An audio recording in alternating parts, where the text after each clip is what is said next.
எனக்கு பின்னாடி 15 ஆண்டு கால உழைப்பு இருக்கு, 15 ஆண்டு கால அவமானம் இருக்கு, 15 ஆண்டு கால விமர்சனம் இருக்கு. அதையெல்லாம் தாண்டி மட்டும்தான் ஒரு மனுஷன் ஜெயிக்க முடியும். கோபுரத்தை பார்த்து வியக்கிற மனிதர்கள் யாரும் அஸ்திவாரத்தை பற்றி பேசுவது கிடையாது. அஸ்திவாரத்தை பற்றி நினைப்பவன் மட்டும்தான் கோபுரம் வளர்ப்பதற்கு தகுதியானவன் என்பதை இங்க இருக்கிற அத்தனை பேரும் மனதிலே தெளிவாக பதிய வைத்துக் கொள்ளுங்கள்.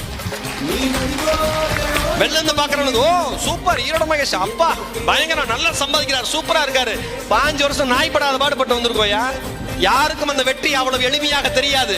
ஒரு விஷயம் நம்மால எல்லாம் வச்சிருக்கான், அவன் படிச்சு அவன் ஜெயிச்சு அவன் உழைச்சு அவன் வாழ்க்கையில சக்சஸ் ஆயிட்டானா அதுக்கு பேர் உழைப்பு.